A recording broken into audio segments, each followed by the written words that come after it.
The Chaotic Touch of Harmony. By Law-Abiding Pony. Chapter 9. Contagion.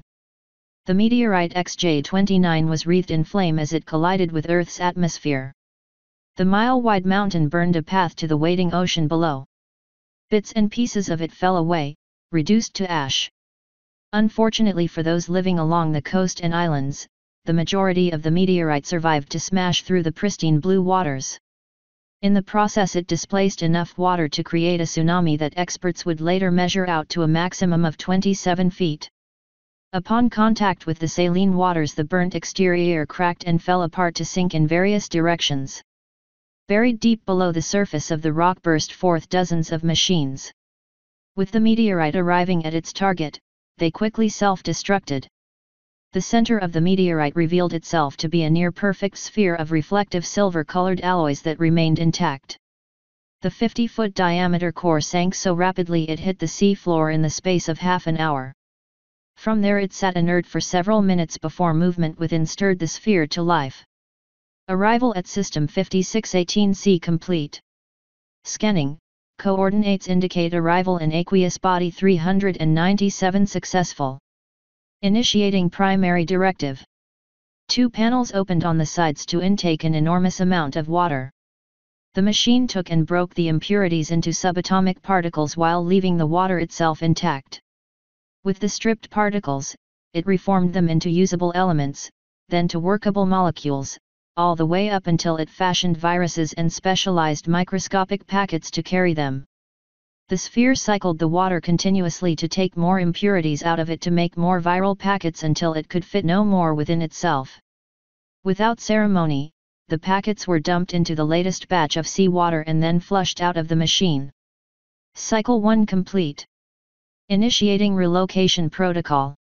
XJ-29 would move several miles away in a random direction before it would repeat the process, over and over again until it could function no more.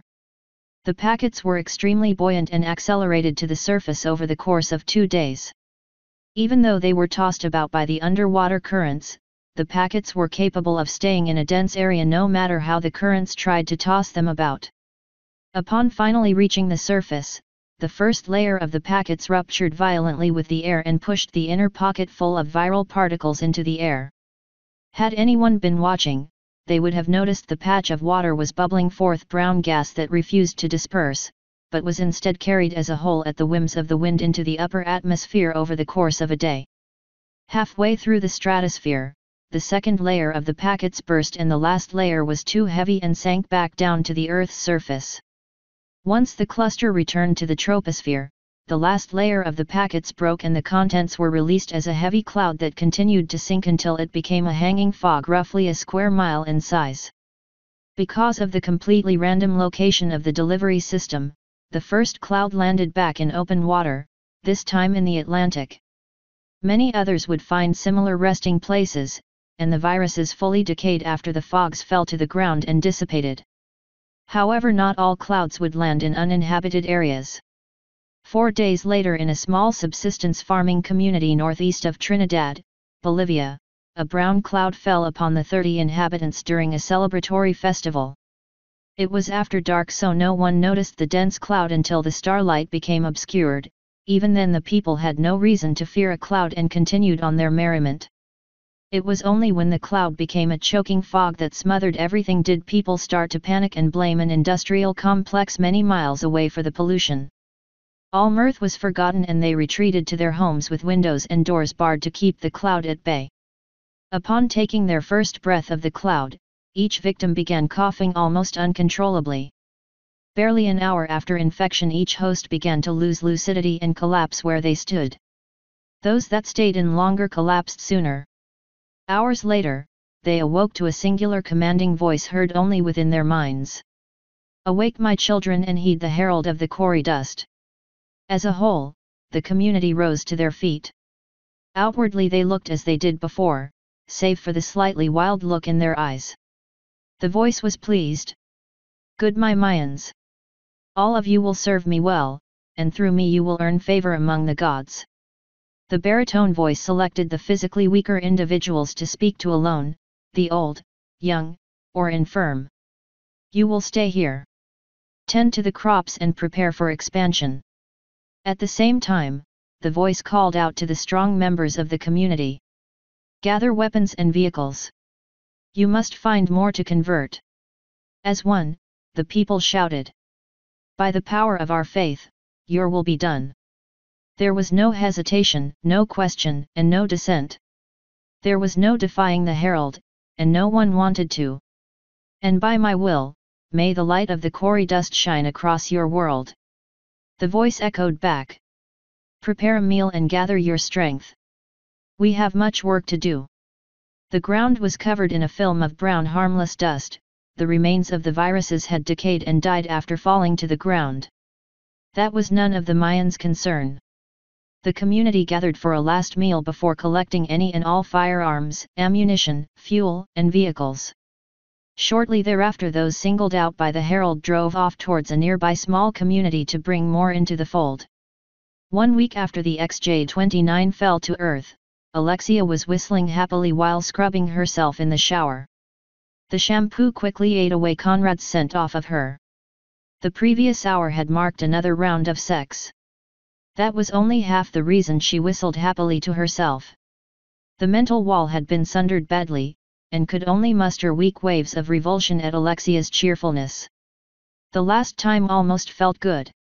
Before I could only stand it because it was with him and doing damage to the wall. The last time though, she closed her eyes as she magicked the sudsy sponge over her face and washed it off in the running water before musing aloud again. That time I felt nothing. As if that was like a midpoint for me. She grinned savagely. I might be able to get some pleasure out of the next round. With every last inch of her cleaned, she stepped out and dried off, and combed her mane, tail, and fur to a rough but clean appearance. As she performed all of this, she summoned the tome and opened it to her latest and currently most interesting study. The page had a spell array that differed greatly from that of the crystal conjuration ones. Instead of sharp angles and a few runes within a perimeter circle, the interior of the circle had long arcing lines in a spiral pattern where none of the lines touched each other. The center of the array was a second circle 3 inches in diameter with a single large rune in the center. The rune was shaped roughly like a lowercase n. The top line was straight with the bend into the right leg being a perfect 90-degree angle on the outside, and a curved arch on the interior. The rest of the right leg of the rune was straight and plain, but the left leg of the rune was a silhouette of a jagged cutlass that lacked a hilt and the blade curved inward. Toon studied every last detail of the array and gathered a piece of paper from the counter and a pen off the sink.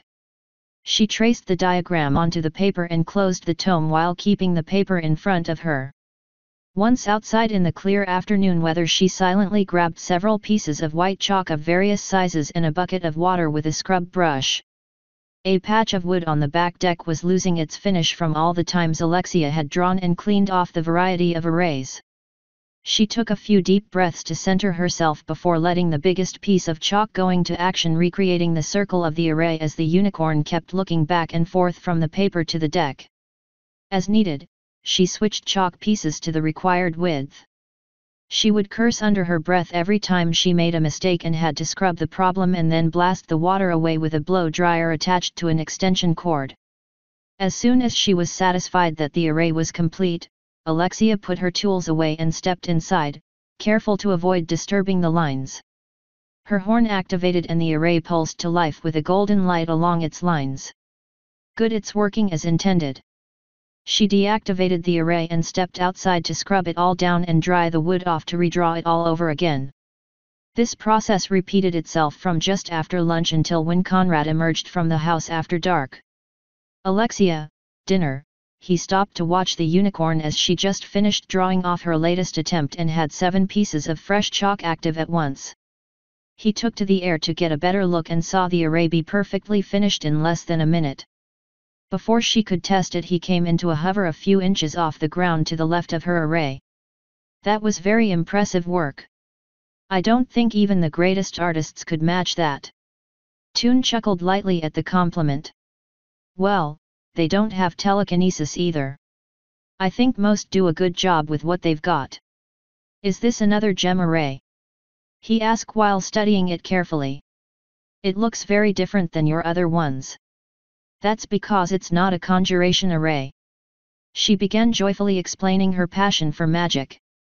Conrad always made it a point to listen when she would wriggle about the topic. It's for divination.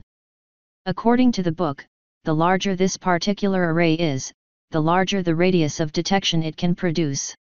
At the cost of reduced accuracy anyway. Detecting what exactly? He inquired, having never moved his gaze from the array. A conniving grin creased her face. Step inside and give it a try. Conrad gave her a puzzled look. I thought only you could use arrays. She shook her head. Nope. Any one of us can use arrays and gemstones. The thing that sets unicorns apart is that we can cast a wide assortment of active spells without needing arrays or enchanted crystals to do so. The patterns work for the other tribes, but they require a much larger amount of your magic, as most arrays are designed for unicorns by default. But as I said, you can activate the pattern just as I can, provided you give it enough magic to function. Without that, it's just graffiti on the ground. He hummed contemplatively. His curiosity was piqued and he stepped inside. So how exactly do I give it magic? Alexia almost summoned the tome, but realized she already knew the answer. As a Pegasus, you have to flare your wings and think about flying. Don't actually fly, because you'll do just that, and you need to maintain contact with the array. That's simple. The brown Pegasus did as instructed, and the array came to life in a faint red glimmer. Alexia probed the array with her magic. You need to give it more power. Try thinking about flying higher and faster. Okay. The array flared with renewed vigor, and Conrad's eyes dilated to the size of dinner plates. Oh wow! Alexia was on her hoof tips in the excitement of sharing her practical knowledge of magic, and had to suppress a squeal of delight. Well? What do you see? Conrad's gaze remained fixed ahead, but saw nothing around him. It's like I'm hovering a mile in the sky and looking down on a green night vision tinted world. Notice anything standing out? She asked with amusement. It took him several seconds to reconcile having disembodied vision. No, wait. There's a collection of 3 red dots in the center of my field of vision.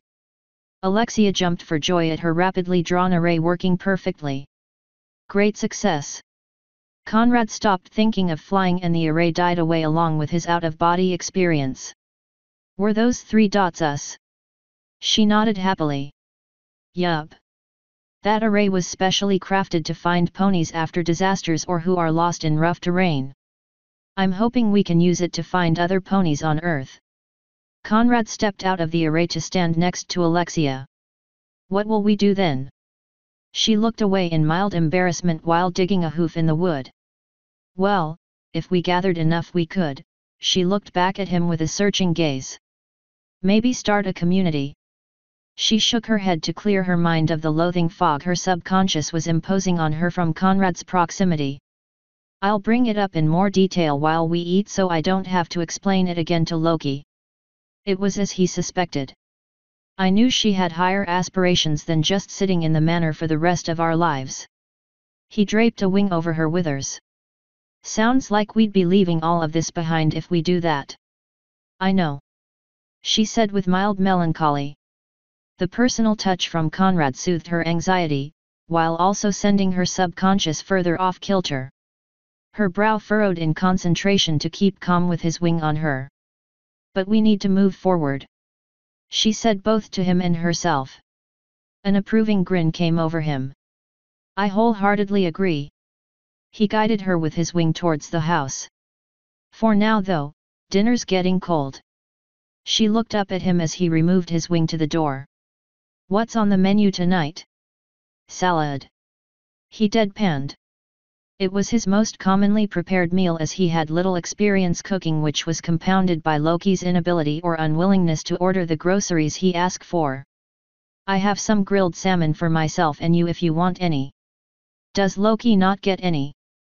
She asked, wondering if Conrad was pissed at the prankster. The mayor in question strode out of the kitchen with a mix between resentment and dismissiveness. I would if the stuff tasted good anymore. The bowl on her head was stuffed with greens with not a speck of fish in it. What about that sub sandwich last week? Alexia called out as she gathered her food in a bowl. Loki stopped between the den and the dining room. The chicken tasted horrible and you remember I ended up puking it back up an hour later. Maybe it was a bad sandwich or the meat was expired. She called out to the dining room as she pulled a beer from the fridge. Alcohol made it difficult to use her magic, so Alexia refrained from it except for dinner. By the time Alexia gathered her meal and stepped into the dining room, Loki was already a fourth of the way done with her salad. She didn't bother with utensils and simply dug her muzzle in the bowl. Toon took her seat and gave her friend a curious look. Couldn't find the silverware. Loki shrugged and finished chewing. I don't see the point anymore. With a muzzle it's a lot easier to eat this way. Besides, it's not like you're using silverware either. The wad of salad in Toon's magic halted its path to her mouth. Well, that's because I don't need it unless I'm eating a steak or something. Let me ask you this. Loki said between bites. Do you even want steak anymore?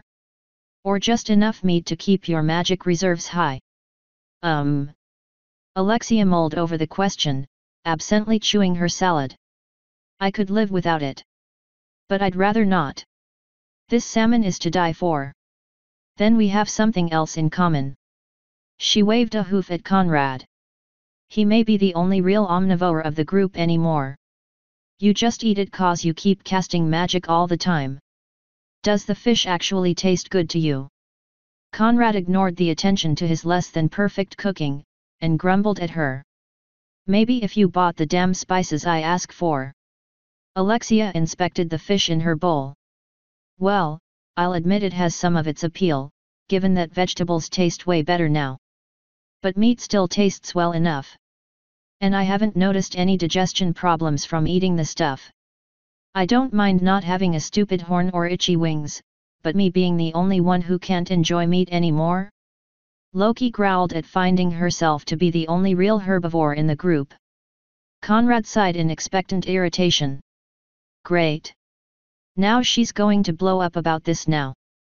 Last time it was a sudden nostalgia for hands, before that it was that she's shorter now and has to climb on the counter to reach the shelves. With Alexia present he couldn't punch Loki into unconsciousness, so he distracted himself with his meal. Toon tried desperately to calm her friend down by waving her hooves at her. "Aw, come on Loki, it's not so bad. I mean, you can eat a lot of stuff now that you couldn't as a human." It had no effect on Loki's impending blow-up. Stuff like tree leaves, grass, okay, not really good examples. Loki's right eye was becoming bloodshot and Alexia could feel a buildup of Loki's magic in her forelegs as she pushed down on the table. The furniture was starting to creak under the force of Loki's strength. Alexia didn't want to resort to magical manipulation again and kept pleading with her. "What about flowers?" Loki's face blanked and the table stopped groaning. Ever so slowly, she turned to face the unicorn with the same vacant stare. "What did you say?" Alexia let her hooves hang in the air and glanced at Conrad, who only shrugged and tried to finish his meal before the table snapped. Sweat rolled down Toon's face as she put her hooves down. I said flowers. I believe we can eat flowers now." Loki's brain was misfiring more so than usual. "You mean those colorful things men try to woo women with?" Conrad snorted. "I'd hate to see the kind of man you reel in." Toon wasn't sure how to proceed. Yeah. A hoof came to Loki's chin. "So now instead of them wasting space on my dashboard I can use them as a snack." Seeing she was making progress, Alexia sighed in relief. "I'm sure of it." "How interesting." Loki's expression returned to her snarky self. "I'm going to have to try that." She stood up in her chair, grabbed her drink, and held it up high. "A toast to eating decorations." "Whew." Disaster averted. Alexia levitated her beer over to clink on Loki's glass. Loki brought her glass around to Conrad, who had a look of supreme disinterest. "Damn, she needs some meds." With no desire to be petty, he grabbed his drink and clinked her glass. All three took a swig from their respective drinks and the meal lapsed into silence for several minutes. Alexia spent the time mulling over her long-term plans and how to sell her housemates on the idea. Conrad eventually broke it with a question directed at Alexia. "So when do you want to get started on your search?" "What search?" Loki asked after pulling her face out of the bowl. Alexia chewed on a celery stalk in the corner of her mouth as she gave her answer. "I've been working on divination lately, Loki. Sort of like a magic version of GPS to find other ponies across large distances." "So you were serious about all that?" the Green Mare inquired. Alexia had mentioned the goal to her offhandedly before she began her studies into divination and had not taken it as seriously before. "I was and still am." "Well, I'm all for it," Loki announced. "I'm getting tired of listening to you two jump each other's bones. I want to find my own stallion. Fun sticks can only go for so long." "When do you want to leave?" Conrad asked the unicorn. "Well, to be perfectly honest, I want to be over this mental barrier before then. I don't want it holding me back anymore. Plus I still owe Qbert a light show." Loki scratched her left ear whenever she was thinking creatively. "Well, that'll give me time to order some travel supplies. Some saddlebags would be useful." Conrad pointed out only to receive questioning glances. "Well, we have the body type for them, and they'd be more comfortable than normal backpacks." Loki's ears fell flat. "Why do I get the feeling you're thinking of leaving the car behind?" Alexia shook her head to ease Loki's reservations. "I don't think we should. We can do a repeat of what we did at that fair. Use it to travel close to cities and whatnot, and then leave it behind when we actually enter the urban areas or rough terrain." Conrad was still against it. "What about refueling?" That caught the mares up short for a moment. Between the failures of stopping XJ-29 from hitting the planet and the aftermath of the tsunami, I haven't seen a peep of your unveiling at the science fair.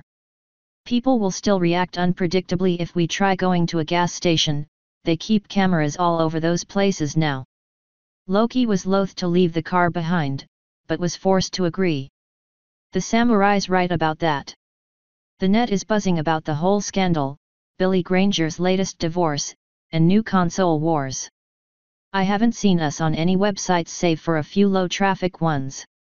Unless I'm looking in all the wrong places, as far as the world at large is concerned, we still don't exist.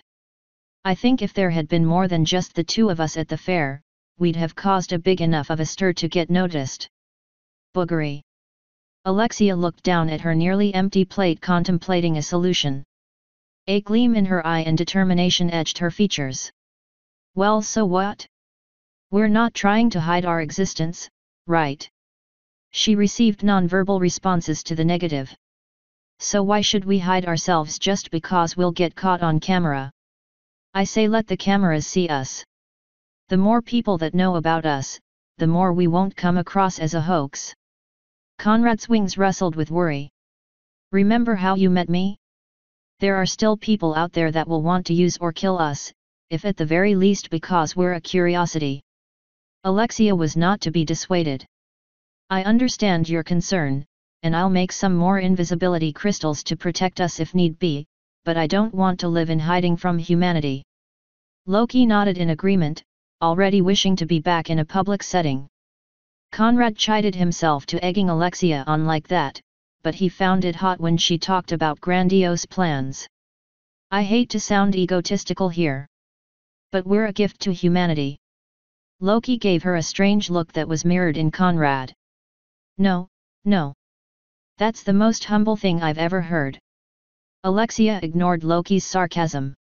"I don't mean us personally, but in what we are is the gift." She turned to Loki. "You may not like farming, but I'm sure you're not the only earth pony out there.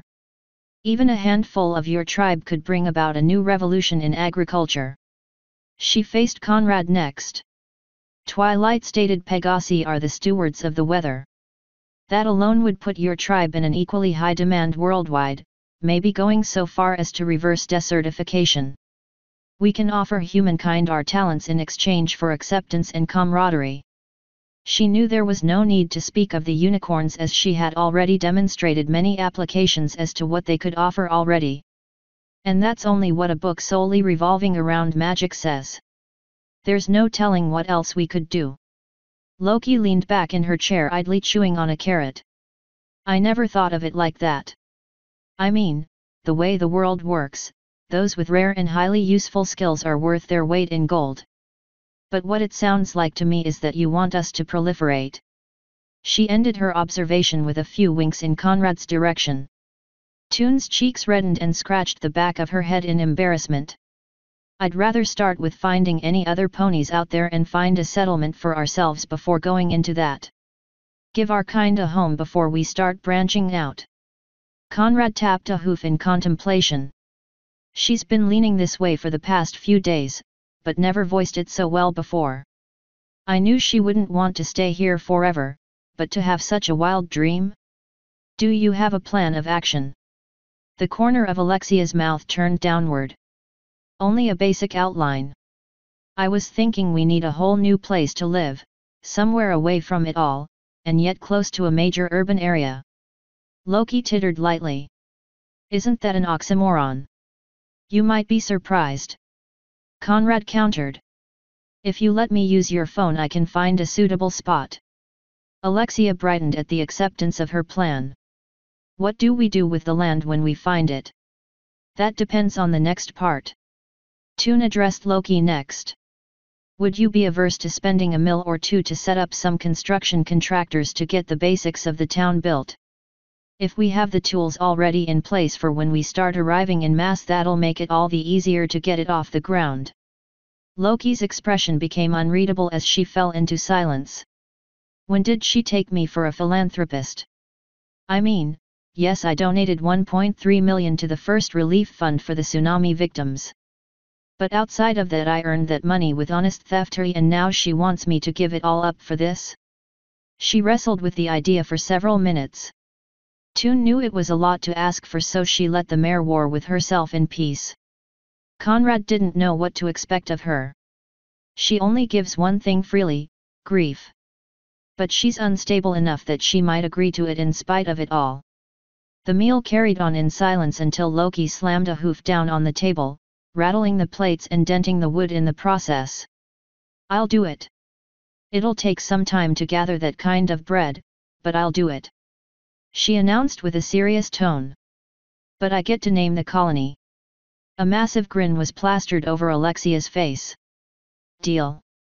Conrad winced at the evil gleam in Loki's eyes. I swear if you give it a shitty name, I'm not living there. Loki tutted and waved her hoof dismissively at him. I'm not going to come up with a name for it right away. I have to focus my mojo to think of a bitchin' name. She waved her forelegs in the air in a grandiose manner. It's going to be so awesome that the US will have no choice but to make it the new capital. Conrad buried his face in his hooves. I swear if it's a pony pun, I'm going to kill her, and I'll probably have help. Alexia didn't care what name she made it, provided it wasn't obscene. We have our funding, Conrad can find the colony location, and I'll finish manufacturing a few more gems along with improving my knowledge on divination. Loki clapped cheerfully. Yes. More company. She pumped a hoof in the air. As one, the 3 pony tiers will give all pony kind a new home. Ho! She only received blank stares. Meh, I tried. Without another word and a deft bit of hoof work, she took her empty bowl and flung it through the air, and the plastic dish clattered loudly into the sink. Score! She hopped down and started off to her room. I've got some research on construction companies to do. See you later. Conrad groaned at the noisy clattering, fully expecting he would have to clean up broken glass somewhere. Did you have to do that? Yes. Loki replied matter-of-factly as she trotted upstairs. Conrad grumbled as he went about cleaning up after dinner. With Loki bringing in money and supplies along with Alexia constantly studying magic and producing enchanted gems and learning other useful spells to the table, Conrad had wordlessly volunteered to take care of everything else, from cooking to putting the shipments away from Loki's orders. There was a large pile of boxes in the garage labeled deranged, which Conrad assumed was part of Loki's eccentric shopping habits. At present he was cleaning up after dinner while Alexia assisted. "So how is your wall today?" He still wasn't totally sure about the label she gave it. "Getting weaker," she replied truthfully. "I'm hoping I'll be able to enjoy our next romp." He was aware of what the mental barrier did to her, so the proclamation sounded encouraging. Even though he knew she desired help in that fashion, he still felt dirty for being able to experience real pleasure from the act when she was fighting herself just to stand there and take him. Truly. Well, I won't know for sure until we go again. The mere thought of Conrad in that light caused a surge of hatred leveled at herself and him. She gritted her teeth to force it back down, but she did note that it was much easier to do so than several days ago. "You don't control me. This is my mind, my body." She glanced at Conrad, who was pouring detergent in the dishwasher. "I hate using him to break this wall down, but as he said, he does like it." Forcing her disgust down as low as possible, she walked over to nuzzle him. The feel of his coat and his scent helped quell the outrage of her subconscious. With her on his neck, he had to use a wing to finish setting the dishwasher before giving her wanted attention. He reciprocated the nuzzle and didn't detect any sign of her flinching or cowing to his touch. "I hope she's right. For all her trouble she deserves it." After a while the bile in her gut was getting too strong to suppress for much longer and she separated from him. "Conrad. Have you had troubled women in your life before?" "Ha. Plenty." He gave her a gentle look. "But you're the only one I know that wants to cure herself." "Speaking of curing myself." She lit her horn and presented it to him. "What if Loki comes down to snack?" Alexia pulled her head back up. "Then we can go to the master bedroom." He nodded and they started walking. "I've been meaning to ask you, Alexia. Do you ever want to try something other than standing during sex? You tend to collapse afterwards." "Truth be told, I prefer to stand. You may not know it, but when you mount me while I'm on all fours, it helps to clear up a lot of the noise my subconscious raises. I don't know about Loki, but when I was still using the dongs, I couldn't get off without standing and putting some weight on my back." "Fascinating," he replied in a mildly curious tone. Alexia closed the door behind them while Conrad drew the curtains. The room fell into darkness until Toon activated a light spell. She left the artificial lights off and cantered over to the awaiting stallion. "If what she said is true, then I won't rest tonight until she can experience real pleasure. I stake my honor on that." Meanwhile, Loki kept an ear on the hallway and waited for the lovers to sequester themselves away. That was the door. "Damn it, I shouldn't have been such an ass to Conrad. He's the only stallion around and he'd never give me a quick fix. All the more reason to make sure this trip to find more of us goes well." Loki was waiting for the couple to become preoccupied, and now that they were, she left her computer harness behind and snuck her way out of the house through the front door. Trying to be as light on her hooves as possible, she tiptoed until she was in the grass and then took off on a dead run up the tree-lined driveway. Galloping through the vast open fields was one of Loki's recently discovered guilty pleasures. As a human, she had never been out of shape, which was mostly due to a moderately good diet and living a transient lifestyle. She reached the edge of the main road and took the sharp 90-degree turn and ran along the side of the road, tearing at the dirt beneath her hooves. She ran a full mile with ease. She only started breathing heavily when she was nearing the 3rd mile, and it wasn't until the 4th mile when she started to sweat. Still she ate away at the distance, galloping along with a stupid grin on her face and loving the exhilaration of how fast she could go. Loki laughed manically at the wind against her face. "It's like I'm sticking my head out of the car window. Why is running so damn fun?" Her path was not random as she found the river she was looking for at the bridge in the road.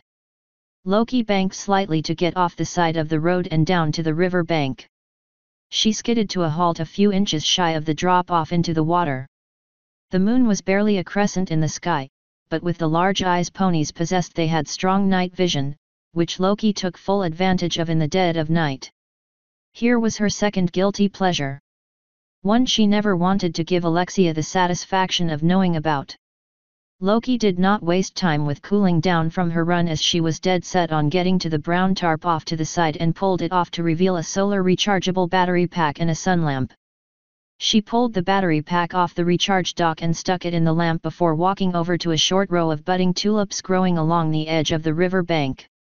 Loki covered her eyes with a leg and flipped the light on and waited for her vision to adjust to the brightness before placing the lamp near the tulips.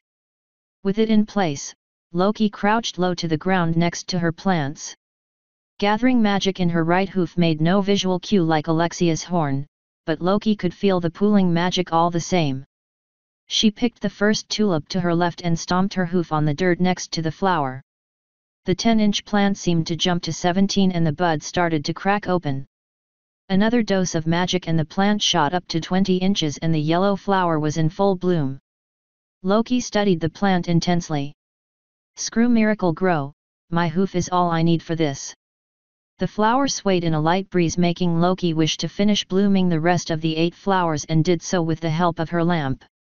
At last she angled the lamp to shine on all 8 to see them all. "This really is kind of nice." She sniffed the flower. "Feels a little like cheating though." I'm all for that." She sat there for several minutes in a sudden appreciation for the simplistic beauty that small row of flowers could bring. Not as beautiful as cracking into a fat cat's bank account, but this has its merits. Eventually Alexia's earlier statement came to mind and Loki stood up and walked over to one end of the flower bed. "I have created you all. And now, I will devour you all." With an evil laugh she bent down to bite the stem of the flower off near the ground and promptly ate the flower. She left off a hum of culinary delight. "Holy moly, Alex was right. This stuff tastes like candy." She ate 3 more. "Damn, these things are good." In went another. "Trading meat for flowers and grass. Well, the flowers make up for it, and I don't even have to cook them." With the last of the tulips polished off, Loki turned the lamp off and tucked it away under the tarp while making sure the solar cells were left exposed.